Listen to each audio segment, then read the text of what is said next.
Di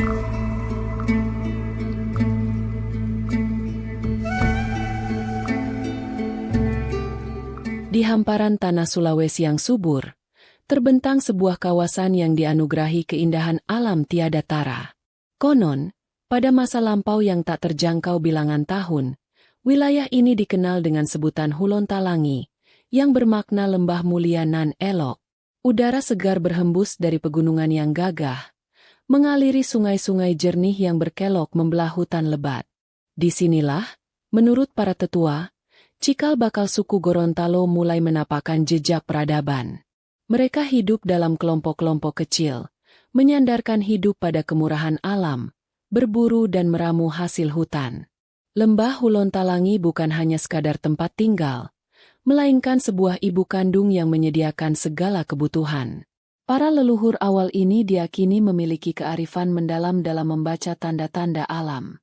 Mereka hidup selaras, menghormati setiap jengkal tanah, setiap aliran sungai, dan setiap pohonan yang tumbuh. Kehidupan komunal yang sederhana ini menjadi fondasi bagi tatanan sosial yang lebih kompleks di kemudian hari. Mereka percaya bahwa roh-roh leluhur senantiasa menjaga lembah tersebut, memberikan perlindungan dan kesuburan. Kisah-kisah lisan yang diwariskan turun-temurun menyebutkan tentang tokoh-tokoh awal yang memiliki kesaktian dan kebijaksanaan. Mereka bukanlah raja atau penguasa dalam artian formal, melainkan pemimpin alami yang dihormati karena kemampuan mereka memimpin kelompok, menyelesaikan perselisihan, dan membuka lahan baru. Jejak-jejak keberadaan mereka mungkin tak lagi kasat mata, namun semangat dan kearifan mereka terpatri dalam adat istiadat yang terus hidup. Hulontalangi menjadi saksi bisu perjalanan awal sebuah suku yang kelak akan menorehkan sejarahnya sendiri. Dalam kesederhanaan itu, benih-benih persatuan mulai tumbuh. Kelompok-kelompok kecil yang tersebar mulai menjalin interaksi, bertukar hasil bumi, atau sekadar berbagi cerita di bawah purnama. Ikatan kekerabatan dan kesamaan pandangan hidup menjadi perekat yang menguatkan. Mereka menyadari bahwa kebersamaan adalah kekuatan untuk menghadapi tantangan alam maupun ancaman dari luar. Dari sinilah, dari lembah mulia Hulontalangi, denyut nadi peradaban suku Gorontalo pertama kali berdetak. Seiring waktu berjalan, populasi bertambah dan kebutuhan akan tatanan yang lebih teratur pun meningkat. Para pemimpin kelompok mulai memikirkan cara untuk mengelola sumber daya secara lebih adil dan mempertahankan wilayah mereka. Mereka adalah para perintis yang tanpa sadar sedang meletakkan batu pertama bagi terbentuknya kerajaan-kerajaan kecil yang akan menjadi ciri khas Gorontalo di masa mendatang. Hulontalangi, sang lembah mulia, terus menjadi sumber inspirasi dan kekuatan bagi generasi-generasi penerusnya. Seiring berjalannya sang waktu, dari komunitas-komunitas kecil yang tersebar di lembah Hulontalangi, muncullah kesadaran untuk membentuk ikatan yang lebih besar dan terstruktur. Para tetua dan pemimpin bijak dari berbagai penjuru berkumpul, bermusyawarah di bawah rindangnya pepohonan, mencari jalan terbaik demi kesejahteraan bersama. Dari perenungan dan diskusi panjang inilah lahir sebuah konsep persekutuan agung yang dikenal dengan nama Pohala, yang dapat diartikan sebagai sebuah wilayah adat atau kerajaan kecil yang memiliki otonomi. Terdapat 5 pohala utama yang menjadi pilar kekuatan di tanah Gorontalo kala itu. Yang pertama adalah Pohala Gorontalo, yang dianggap sebagai pusat dan yang paling berpengaruh. Kemudian ada Pohala Limboto, dengan wilayahnya yang subur di sekitar danau. Menyusul Pohala Suawa, yang dikenal dengan masyarakatnya yang tangguh dan pemberani. Lalu Pohala Bowalemo, yang membentang di pesisir barat dengan kekayaan hasil lautnya. Terakhir adalah Pohala Atinggola, yang menjadi gerbang di wilayah utara.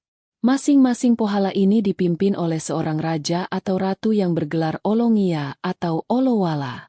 Meskipun memiliki otonomi dalam mengatur wilayahnya sendiri, kelima pohala ini terikat dalam sebuah sumpah setia dan kerjasama. Mereka saling membantu dalam menghadapi ancaman dari luar, menjaga keseimbangan alam, dan menegakkan adat istiadat yang telah diwariskan. Sistem persekutuan ini memungkinkan Gorontalo menjadi sebuah kekuatan yang disegani di kawasan tersebut, menjaga kedaulatan mereka dari pengaruh kerajaan-kerajaan besar lainnya di Nusantara. Legenda menyebutkan bahwa pembentukan 5 pohala ini tidak lepas dari peran tokoh-tokoh bijaksana yang memiliki pandangan jauh ke depan. Mereka menyadari bahwa perpecahan hanya akan membawa kelemahan, sedangkan persatuan adalah kunci kemakmuran. Keputusan untuk membentuk persekutuan ini bukanlah hal yang mudah, mengingat setiap pohala memiliki kepentingan dan karakteristiknya sendiri. Namun, dengan semangat kebersamaan dan ridha dari Allah Subhanahu wa Ta'ala, kesepakatan agung itu pun tercapai, menandai babak baru dalam sejarah Gorontalo. Persekutuan 5 pohala ini kemudian menjadi dasar bagi tatanan pemerintahan dan kehidupan sosial masyarakat Gorontalo selama berabad-abad. Sistem ini terbukti mampu menjaga stabilitas dan mendorong perkembangan di berbagai bidang, mulai dari pertanian, perdagangan, hingga seni budaya. Ikatan ini bukan hanya sekadar aliansi politik, tetapi juga ikatan batin yang mengakar kuat dalam jiwa setiap insan Gorontalo, sebuah warisan berharga yang menunjukkan betapa pentingnya persatuan dalam keberagaman. Nama Gorontalo sendiri, yang kini menjadi identitas sebuah suku dan provinsi, diselimuti berbagai kisah menarik mengenai asal-usulnya. Para ahli bahasa dan sejarawan telah mengemukakan beberapa teori, masing-masing dengan dasar argumen dan cerita rakyat yang melatar belakanginya. Salah satu versi yang populer menyebutkan bahwa Gorontalo berasal dari kata Hulontalangio, sebuah frasa dalam bahasa kuno setempat yang berarti lembah mulia yang digenangi air. Ini merujuk pada kondisi geografis wilayah Gorontalo yang memang memiliki banyak sungai dan danau, terutama Danau Limboto yang legendaris. Versi lain mengaitkan nama Gorontalo dengan ungkapan Hulualontaloh, yang dapat diartikan sebagai tempat berkumpulnya para perantau atau tempat persinggahan. Konon, pada masa lampau, wilayah Gorontalo menjadi titik temu bagi para pedagang dan pelaut dari berbagai penjuru. Mereka singgah untuk beristirahat, bertukar barang, atau bahkan menetap, sehingga menjadikan tempat ini sebagai pusat pertemuan berbagai budaya. Jejak interaksi ini masih bisa dilihat dari keragaman corak budaya yang ada di Gorontalo hingga kini. Ada pula kisah yang menyebutkan tokoh legendaris bernama Matolodula, seorang sosok yang dihormati dan dianggap sebagai salah satu pendiri atau pemimpin awal. Beberapa sumber lisan mengaitkan penamaan Gorontalo dengan aktivitas atau tempat yang berhubungan dengan tokoh ini. Namun, detail mengenai Matolodula seringkali tersaji dalam bentuk legenda, sehingga memerlukan penelusuran lebih lanjut untuk membedakan antara fakta sejarah dan mitos yang berkembang di masyarakat. Teori lain yang cukup dikenal adalah bahwa Gorontalo berasal dari frasa Pangalo Hulontalangi, yang berarti istana di atas bukit Hulontalangi. Ini mungkin merujuk pada lokasi pusat pemerintahan atau kediaman raja-raja pada masa itu yang seringkali dibangun di tempat yang lebih tinggi sebagai simbol kekuasaan dan untuk alasan keamanan.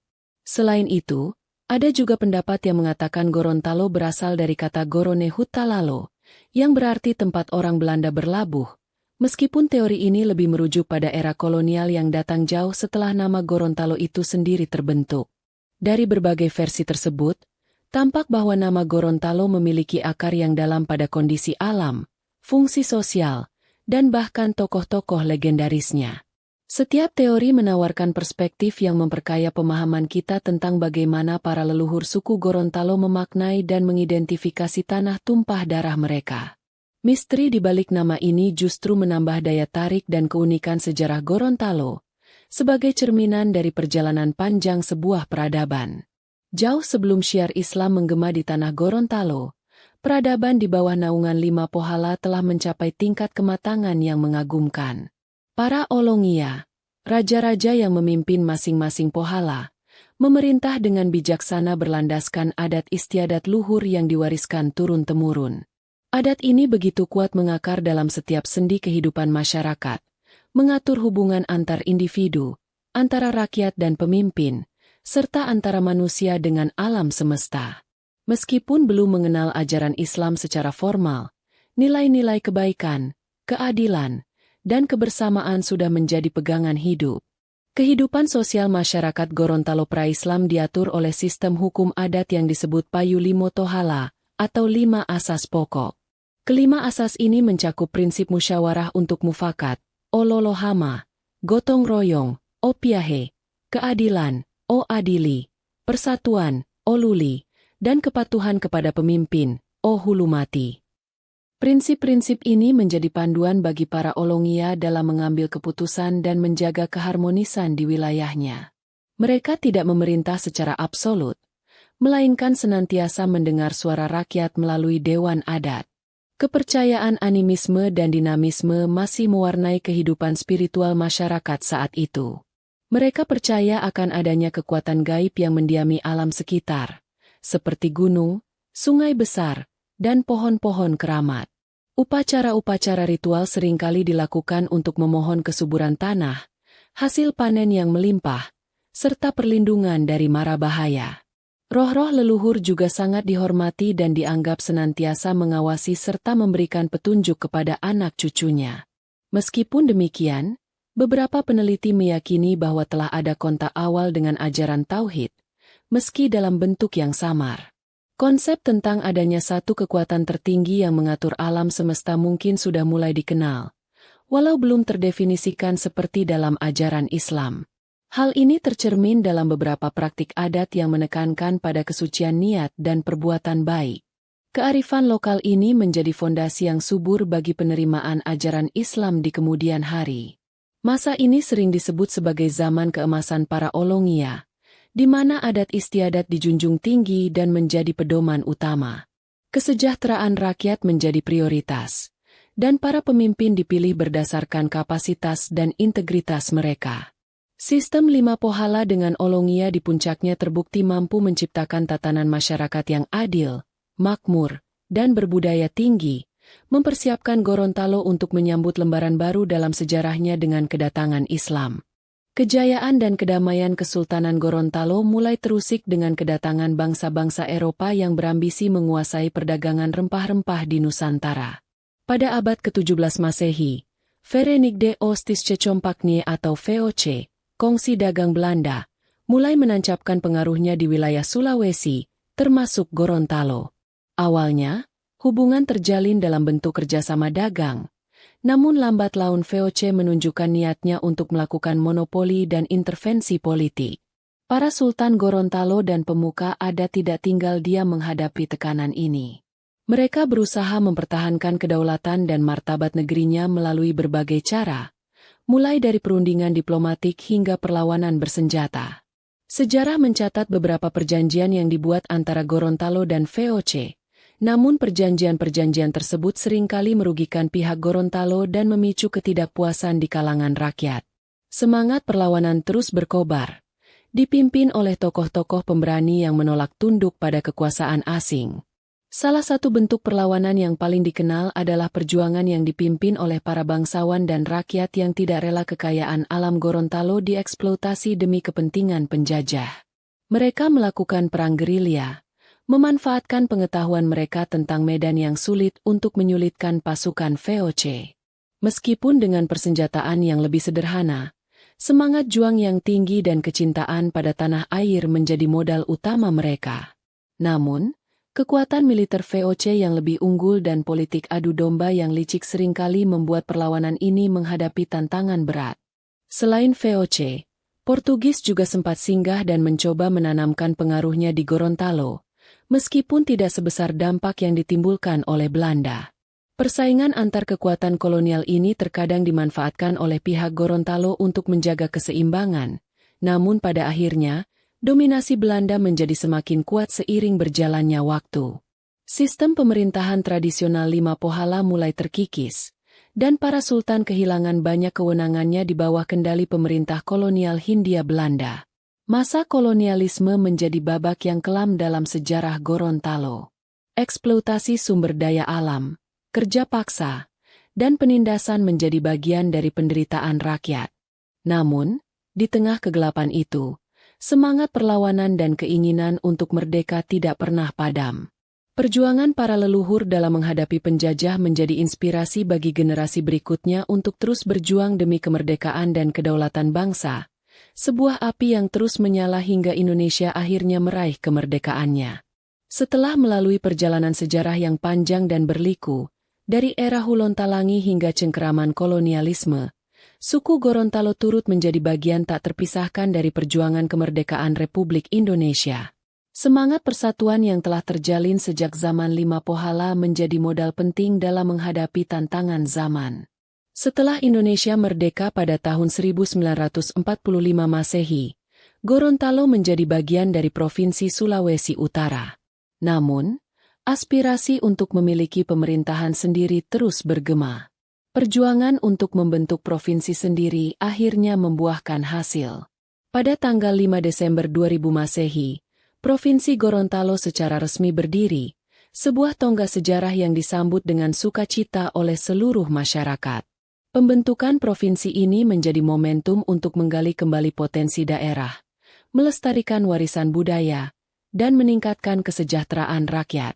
Semangat Hulon Talangi, lembah mulia para leluhur, kembali digaungkan sebagai inspirasi pembangunan. Kini, suku Gorontalo terus berupaya menjaga identitas dan kearifan lokalnya di tengah arus globalisasi. Adat bersendi syarak. Syarak bersendi Kitabulah tetap menjadi falsafah hidup yang relevan. Berbagai upacara adat, seni tradisional seperti tari dana-dana dan saronde, serta kuliner khas Gorontalo seperti Binte Biluhuta terus dilestarikan dan diperkenalkan kepada dunia.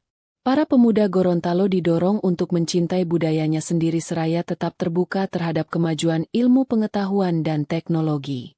Makna nama Gorontalo, baik itu Hulon Talangio yang berarti lembah mulia yang digenangi air, maupun interpretasi lainnya, terus menjadi pengingat akan kekayaan alam dan sejarah yang dimiliki.